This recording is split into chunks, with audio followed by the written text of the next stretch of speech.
Any day that we have Echo Hill Vetter on our podcast, that is a great day for parents because she shares so much wisdom and insight in creating safety and teamship and just how to build a home where your kids can thrive with each other.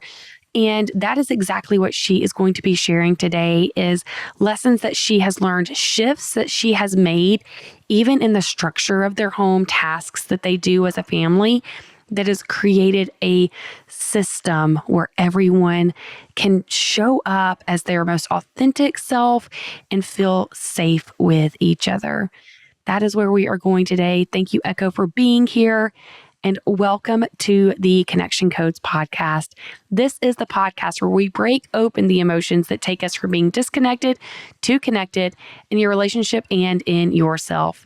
I'm your host, Tara Wages, and joining me is marriage and family therapist, clinical sexologist, Dr. Glenn Hill, and his incredible wife, Phyllis. Together, they have founded the Connection Codes, which is the guide to human connection. And we're so glad you're here.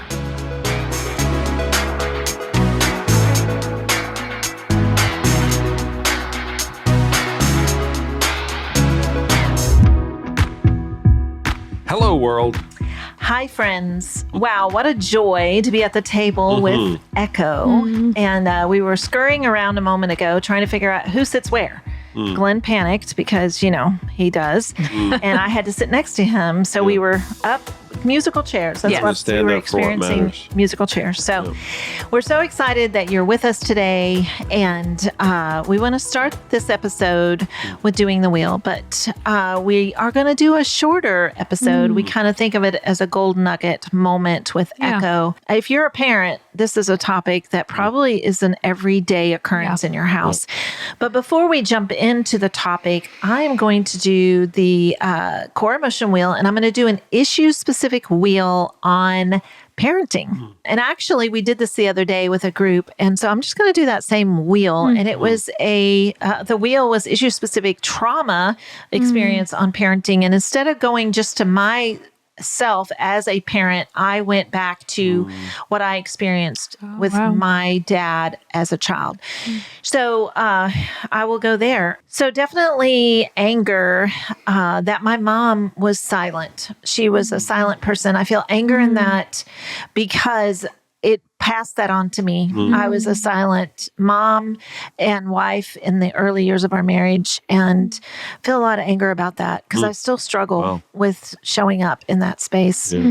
A ton of hurt with the way my dad disciplined us. Have strong memories of getting spanked with a board that always broke the skin. And he had a philosophy that you line us all up and you don't ask questions. We just all got spanked. And that was very difficult. A lot of physical hurt through those experiences. A lot of sad that, as negative as that was, we as parents started off our life spanking our children. And we were encouraged to do that in the churches that we were in. I remember being told, spank him harder until he gets the message, was something that was told to us many times. Let's see, fear. I would say as a child for myself, I had a lot of fear. And so I was very quiet. I thought if I could just disappear, I would not get spanked. If I could just be quiet and not invisible, I would avoid getting spanked. My brothers got a lot of spankings and I avoided them as often and as much as possible. But that also taught me to be quiet and not to share what was happening with me and not to share my needs. Guilt and shame. I do have guilt and shame, and I am at the same time joy that even Echo is sitting here with us because I have a lot of guilt and shame over the way that I parented and just that we were learning a lot with our firstborn, and Echo is our firstborn. So, but for me, I would say as a parent, I wanted order. It was all about order. And so I tuned into that more than I did my kids. And I feel a lot of guilt and shame about being that mom. And lonely. I think I just remember being very lonely as a child because I was alone a lot. And part of it was that I chose that. Part of it was just the time I was growing up in. So I always had one friend, but it wasn't necessarily something that I was allowed to do on a regular basis, was be with my friend. Joy, tremendous joy. I've already said that Echo is sitting here at the table today. So thank you, Echo. And tell our audience what the wheel is about. No, not the wheel. What the topic is about today. Well, we want to talk about action and consequence, and we want to talk about how to use connection as correction. We societally, culturally, we live in punitive cycles. It's all we've known forever. And it's the only way we know how to raise kids. It's the only way we know how to teach is that you do something and then I, as the adult, punish you for it. And we want to create a new normal now. We want to create a new generation, a healthier generation. And we are clumsily learning how to do that. And the connection codes have been an incredible tool, specifically in my home and in my life. I have 6 children, and seeing that connection can be the correction it's been revolutionary. It has been such a beautiful and repairing process, and using connection as correction. I'd love to hear what you said a minute ago, Dad, about kind of getting off course. And driving soul. Well, and I would suggest that you are correct both ways, that correction is connection, that they are mutually inclusive.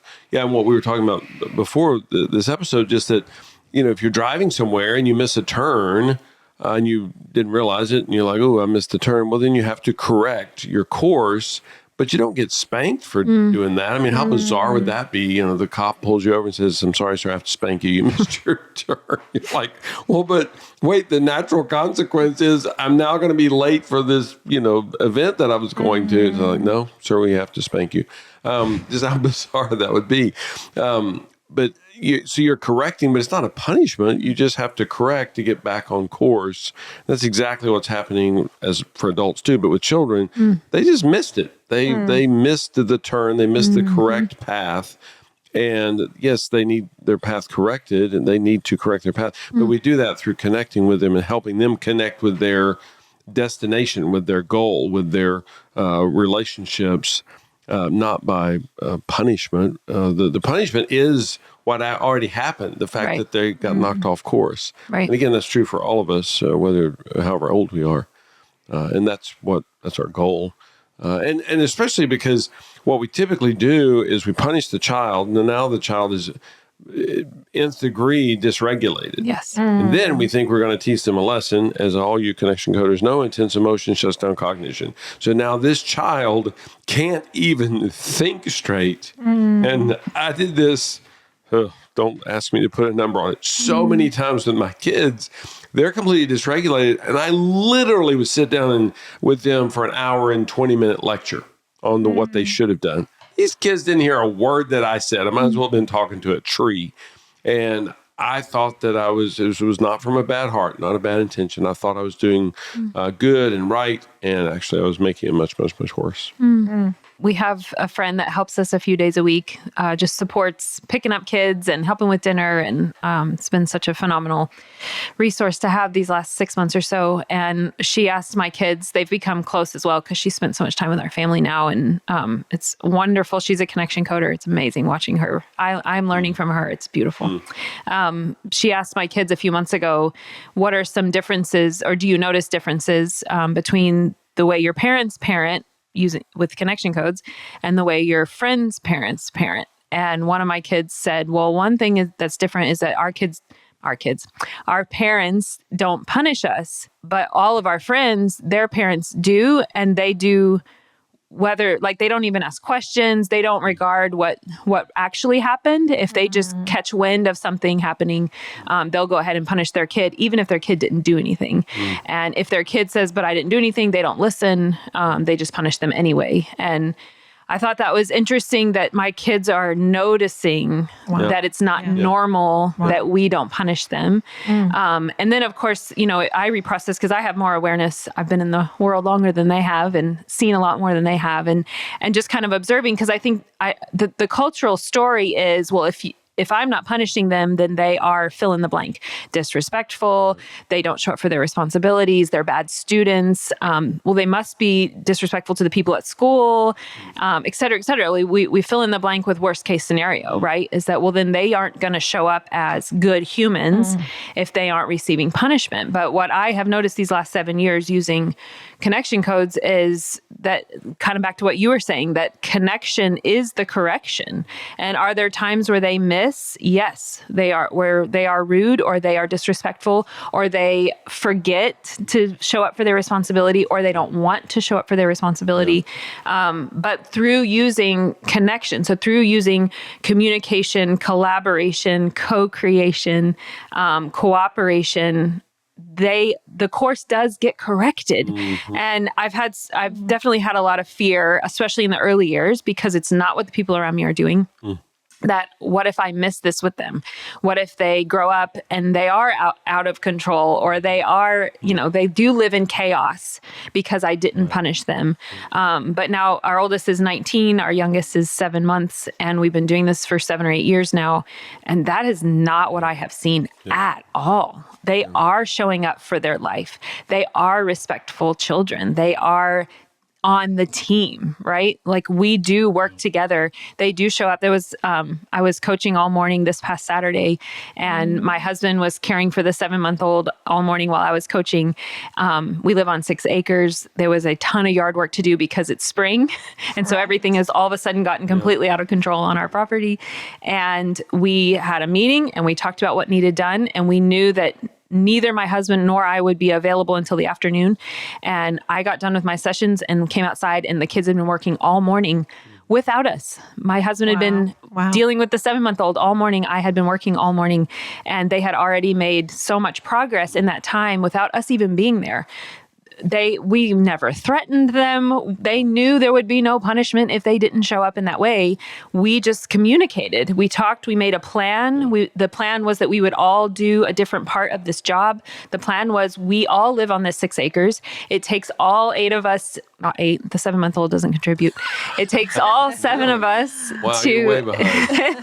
to keep this place moving.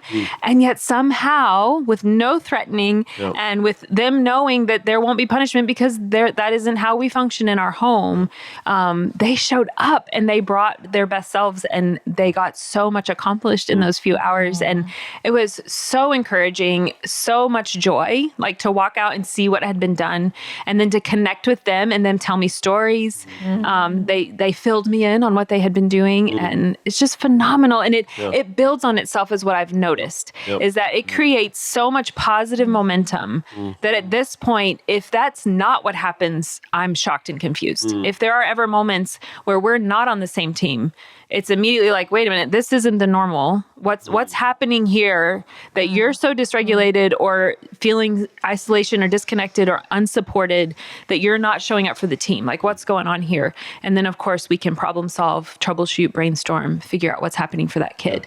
Because what I've noticed, and the more, it's helped so much learning, and I encourage everybody to learn more about the body, the nervous system, emotions, like to understand what's happening in their bodies, and to understand if you are missing it, if that's become a pattern, that is a sign of unprocessed emotion. That is a sign of feeling unsupported or disconnected. That is a sign of dysregulation. If that's become the normal, then we're missing something here. And to approach it that way, that they need more support. If they're not able to show up for their life, if they're not able to show up on the team, it's because they have an unmet need. They have an unprocessed emotion, and they need more support from me. They don't need more punishment from me. They need more support from me so that they can be on the team. That does require, for most of us, to rethink what our core beliefs are around humans, around children, around what's happening on the inside. Is it because we are bad? Is it because we are broken? Is it because we are born with that nature? Or is it because we're missing something here and there's an unmet need that needs to be addressed or an unprocessed emotion? And for most of us, we'll have to ask those questions. And there are big questions and they're hard questions and they are conversations worth having. One more thing I would say about that is that if you can find one other connection coder to live life with, ideally a whole community, but one other connection coder to have these conversations with, especially in the moments where you're feeling fear, where it's like, wait, I'm the only one doing this different. This is terrifying. If you can find one other connection coder, it is so encouraging. It's confidence building to get to process, to get to ask these questions together, and to get to see other parents interacting with small children, with children in this way. It's so encouraging, life-changing. Although, let me say, if you can't find one, make one. Create another connection coder. That's what's happening all over the world, literally. The people who are now living, which includes Phyllis and me, we are living in community with connection coders because we help create community with, so you can do that. And if you don't have that, I mean, maybe you live in some remote village in the Sahara Desert, whatever, contact us. I bet there's a community. If there's not someone that lives near you that's a connection coder, you can have at least virtual relationships. People are doing this all over the world, that they have teamship with people. They're on a text thread with other connection coders, and they've never met in person, but they live life together, and they're a team, and they win together. Yeah.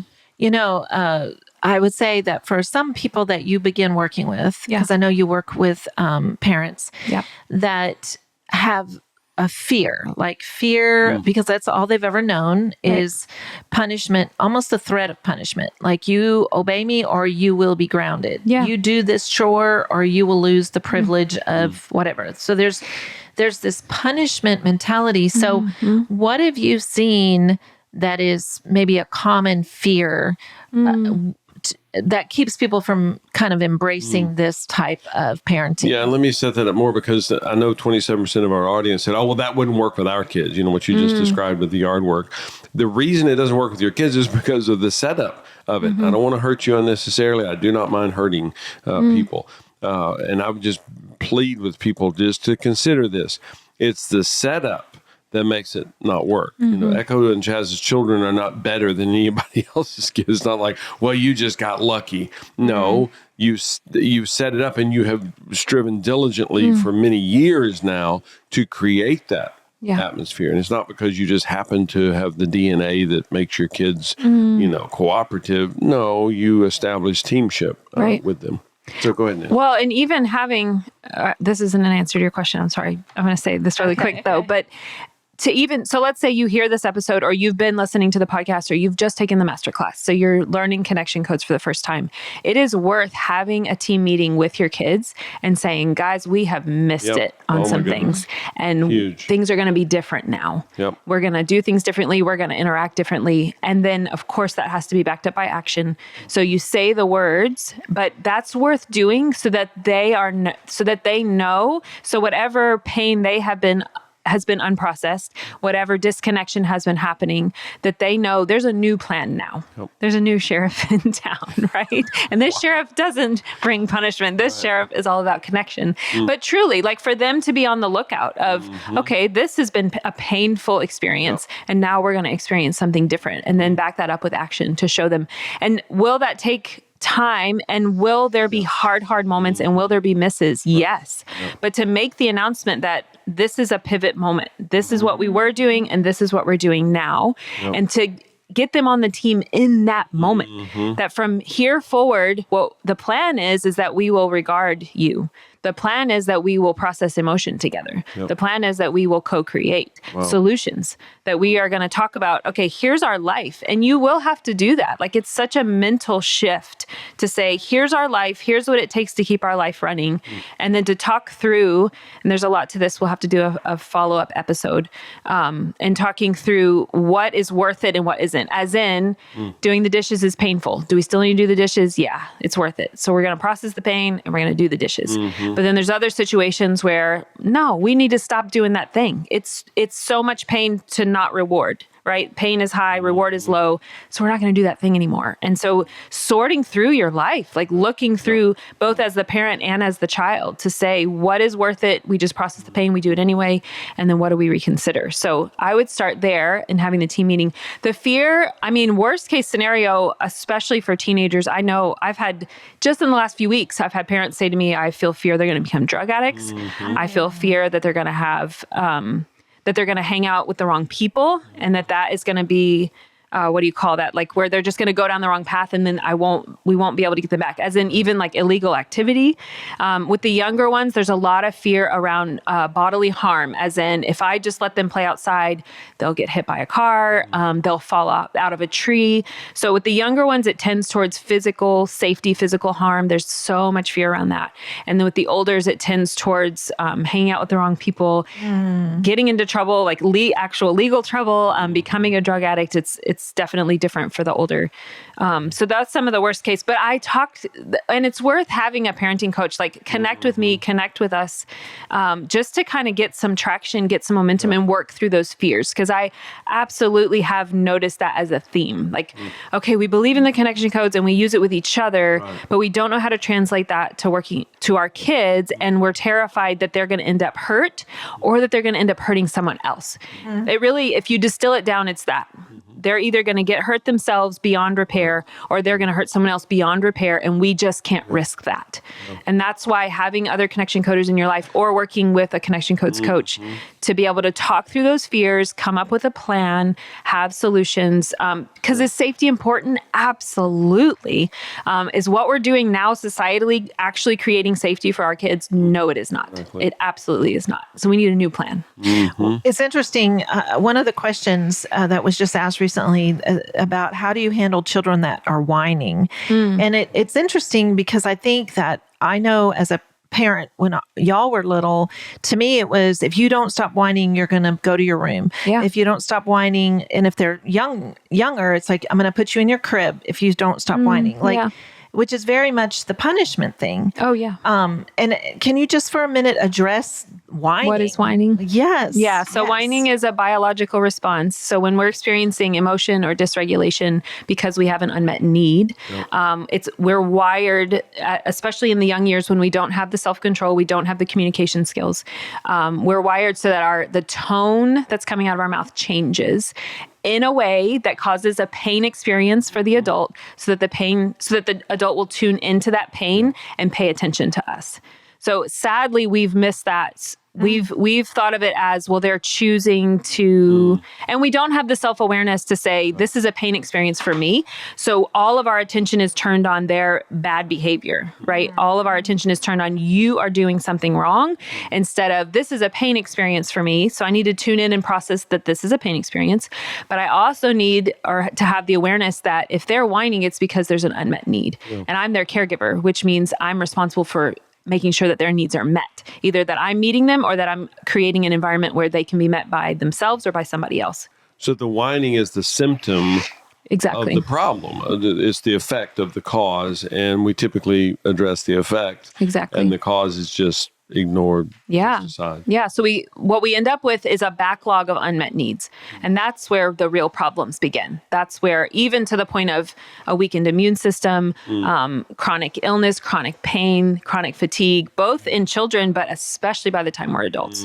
When we have that backlog of unmet needs because we never understood how the body works or how the whining works or how the emotions work, that's how it begins to manifest. And there's just an endless ripple of suffering and harm. And to know that now, like, as we're learning these tools, that we can do better with our kids, with the next generation, so that they don't have that gap, so that they're born understanding all this just instinctually.